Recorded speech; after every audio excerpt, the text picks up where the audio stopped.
Welcome to Shatter. Help me reach 5,000 subscribers. Support the video with a like and leave your thoughts in the comments. Every night, like clockwork, she'd lie down, pull the blanket up to her chin, and say it.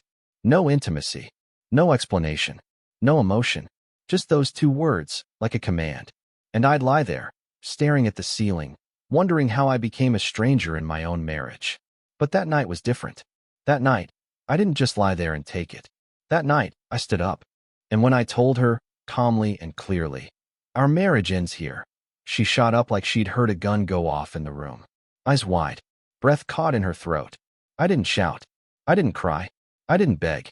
I just said it. And for the first time in a long time, she was the one frozen in place. Not me. See, most men would have kept trying, kept hoping, kept asking, "What's wrong?" I already did that. For months. At first, it was small things. Less touch, less laughter. Then came the polite excuses. Headaches, stress, deadlines.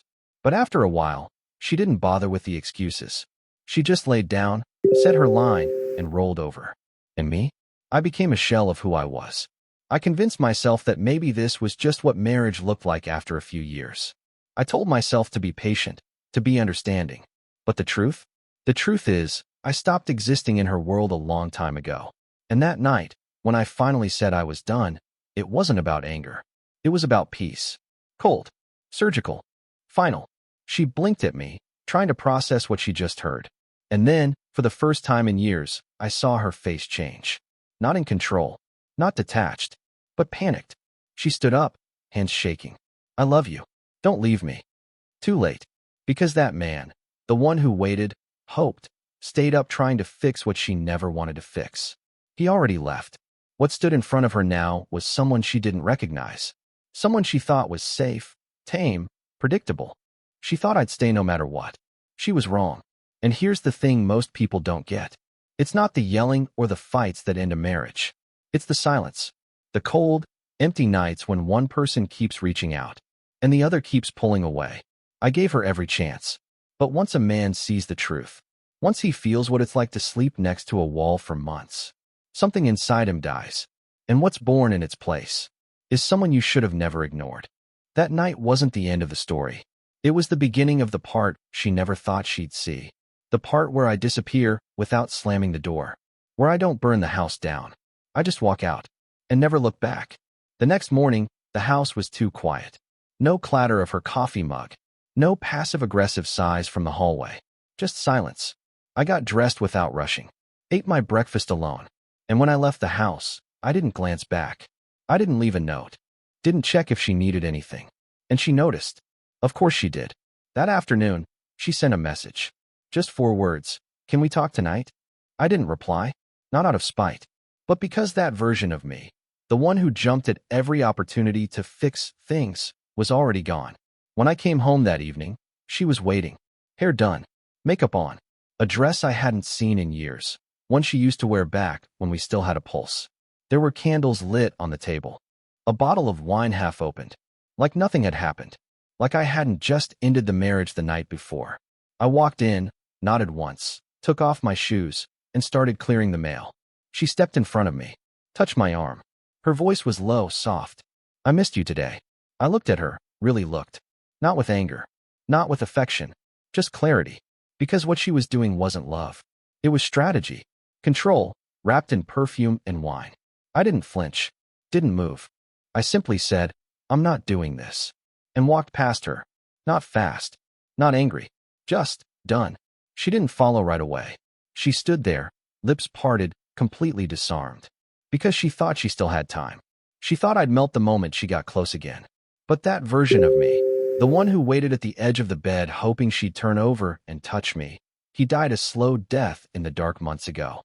And now, she wasn't looking at the man she could manipulate. She was looking at someone she couldn't reach. The next morning, she tried again. Woke up early. Made pancakes. Set the table. I grabbed a coffee, said thanks, and walked out the door. No bite.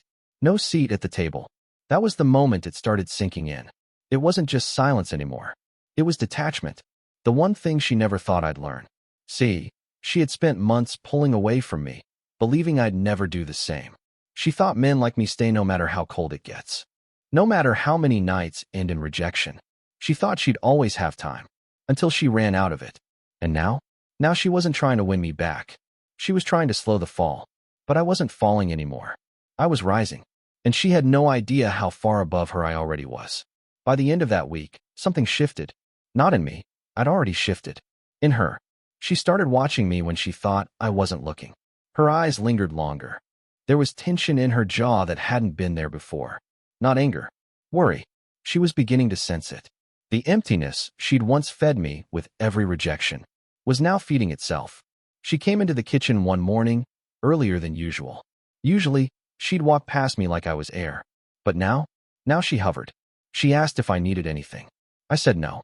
She stood there for another 10 seconds, waiting for something, anything, that would tell her I still cared.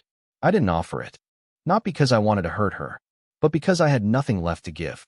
Later that night, she knocked on the door to the guest room. I'd started sleeping there 2 nights earlier. No fight. No announcement. Just moved my pillow. Took a blanket. Closed the door. She asked if I wanted to watch a movie.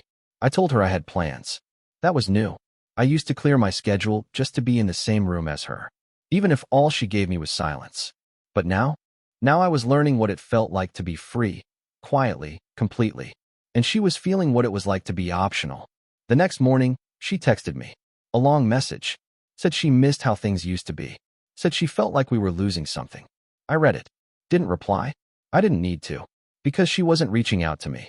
She was reaching out to the man I used to be. And he wasn't home anymore. At work, I started staying later. Not because I had to, but because being away from her felt better than pretending things were fine. I hit the gym afterward. Not for revenge. Not to attract anyone else. Just to feel strong again. To feel like something in my life was still under my control. And people noticed. Coworkers. Strangers. Even the barista who never remembered my name suddenly smiled a little wider.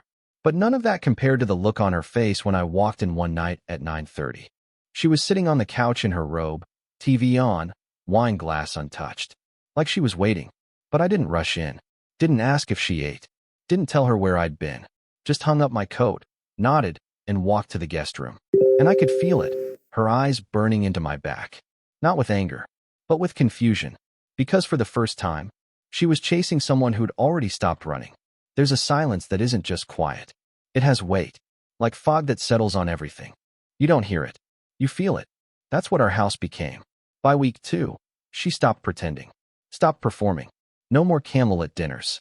No more forced smiles or lingerie she hadn't worn in years. Instead, she hovered. At doors. In hallways.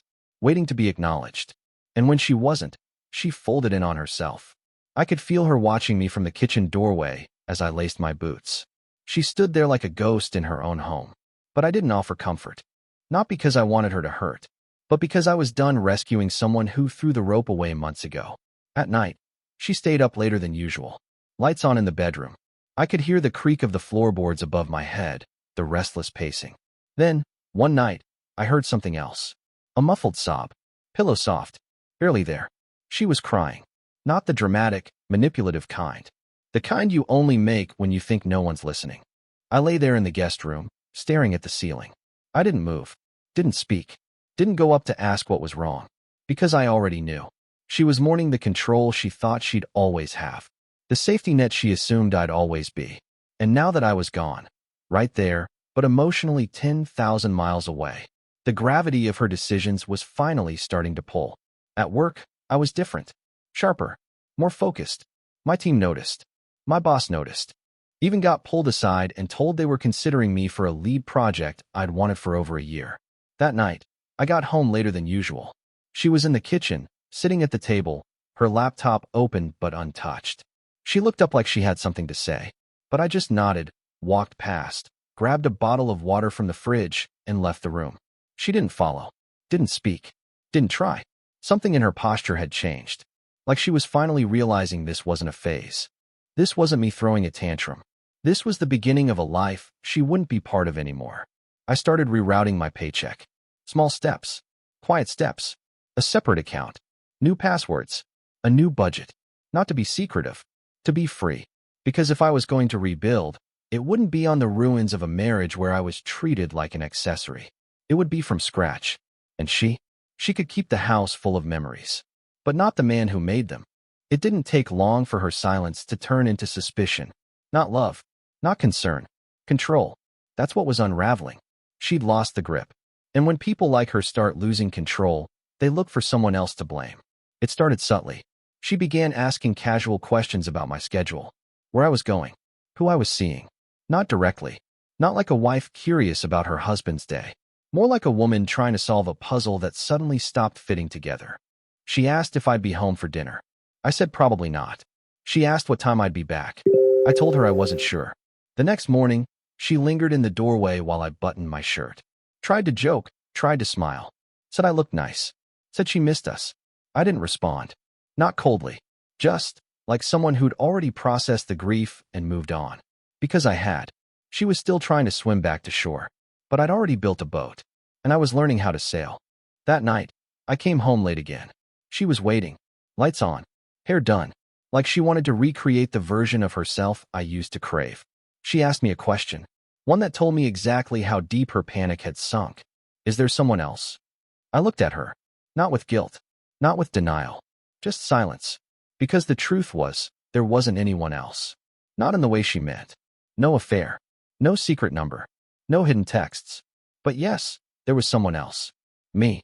The version of me I'd left behind to keep this marriage alive. The man I buried under years of emotional starvation. The man who used to wait by the door hoping to be chosen. He was back now. And he didn't need her. I didn't answer her question. I didn't know her that. She wasn't asking because she cared. She was asking because she was losing. She stood there for a while. Waiting. Fighting the urge to beg. But she didn't. Because even she knew. Begging only works when the other person is still emotionally invested. I went to bed. Alone. Again. But this time, I didn't stare at the ceiling wondering what I'd done wrong. I slept. Deep. Unafraid. Unburdened. Because what she didn't understand is that love doesn't leave in a single moment. It fades. It withers. And when it's gone, you don't scream. You don't fight. You just walk away. Already packed. Already done. There's a certain calm that comes when you finally decide you don't owe anyone explanations. That morning, I woke up earlier than usual. Not because I couldn't sleep, but because I didn't want to waste another second living someone else's illusion. I made coffee. Not 2 cups. Just one.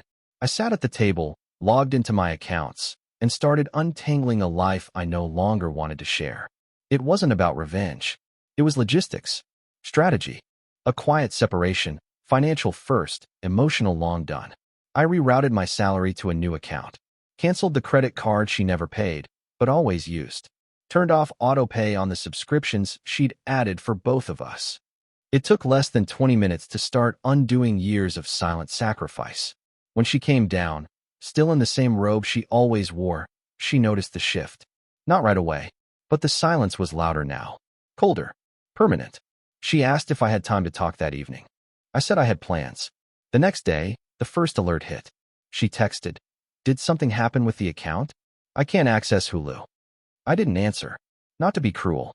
Just because silence was finally being heard louder than anything I could have said.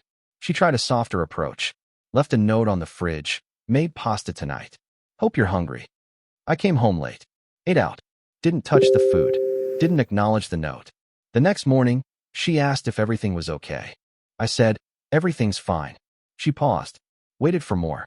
But that was all I gave.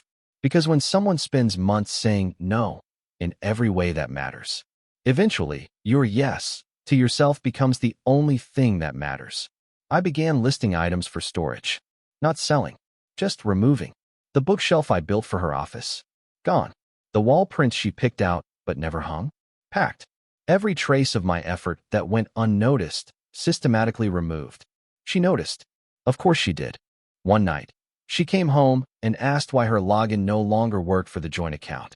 I looked at her. Calm. Measured. Said, "Because it's not joint anymore." She opened her mouth like she wanted to argue. But nothing came out. Not because she was scared. Because she finally understood. She didn't lose me. She gave me away. Piece by piece. Night after night. And now I was just finishing what she started. Desperation wears perfume when it has no more weapons left. That Friday, she tried something new. Not subtle. Not soft. Calculated. I came home to find the lights dimmed, soft music playing, candles lit across the living room. A dinner I used to love, steak, garlic mashed potatoes, wine breathing on the counter. She stood in the doorway wearing that black dress, the one she hadn't touched in years. Hair curled, lipstick perfect. It was like she'd turned the clock back 5 years. Except the time had run out. I didn't walk in like I used to. Didn't smile, didn't compliment her. I paused at the door, looked around, and walked out. I didn't say anything, didn't explain, just left. I drove to a quiet diner across town, ordered coffee, and sat in a booth alone. Not lonely, free, because I finally understood something most people miss. You don't rebuild a connection by setting the stage. You rebuild it through consistency, not theatrics. She was trying to use nostalgia as a leash, trying to recreate a version of herself I would chase again. But that version was gone. And so was the man who once would have dropped everything just to feel wanted. When I got home 2 hours later, the candles had burned out. The food was cold. She was sitting on the couch with her heels off and mascara streaked beneath her eyes. She didn't look up when I passed. She didn't say a word. She didn't need to. Because the moment she realized her seduction didn't land, she understood this wasn't about distance anymore. It was about disconnection. The next day, she cleaned the entire house. Polished. Organized. Tried to reset the environment. Like she could scrub the tension off the walls. I left a pair of shoes by the door that night. She moved them. Placed them perfectly to the side. She was searching for control in tiny details. Trying to reassert her presence in my world. But I'd already created space where she no longer fit. Later, she left the house for a few hours. No explanation. No clue where she went. When she came back, she looked different. Tired, smaller. She sat across from me in the kitchen while I read the news. Then she said, "I don't know who you are anymore." She meant it as a question, but I took it as a compliment. Because if she still recognized me, it would mean I hadn't changed. It would mean I was still the man who waited, begged, compromised. But that man was gone. She never got to bury him. Because he buried himself the night she rolled away and said, "No intimacy." The difference between a phase and a plan is preparation. And by now, I wasn't reacting. I was building. She still thought this was a moment, something I'd get over. She couldn't see the scaffolding going up behind the silence. That week, I rented a private mailbox. Something separate. Something with no shared key. I updated my contact information with my bank, my employer, even my gym. I ordered a new SIM card. A new number. Not because I wanted to disappear. Because I was making sure that if I did, there wouldn't be breadcrumbs for her to follow. This wasn't running. This was reclaiming. My name. My space. My future. The day the SIM card arrived, she intercepted the package. She wasn't supposed to. It was addressed to me directly. But she brought it in with the rest of the mail, her fingers tight around the envelope. She didn't ask what it was. Didn't say a word. But I saw the look. Recognition. That's when it finally hit her. This wasn't about me being distant. This was about me being done. She tried small things again. Making coffee in the morning. Setting out 2 mugs instead of 1. I drank mine in silence. Took the second mug and poured it out. Not to be petty, but because I didn't want to drink anything made by someone who only remembered I existed when I stopped orbiting around her. She started texting me more. Soft messages. Memories. Old pictures of trips we took before things died in the bedroom and then bled into the rest of the house. I didn't reply. That night, she asked if we could go out somewhere, just talk. I declined. Not rudely. Not bitterly. I just said I had other things planned. Because I did. Not a date. Not a fling. Just me. My time. My freedom. I started journaling again. Tracking the shifts. Not her behavior, mine. Because growth isn't always loud. Sometimes it's a man sitting in his car for 20 minutes after work, listening to nothing, and feeling more peace than he's felt in years. I bought new sheets. New towels. Neutral colors. Nothing that matched what she picked. It's amazing how something as simple as a change in fabric can feel like liberation. She walked past the guest room and noticed the changes. The suitcase in the corner. The folded shirts that weren't hers.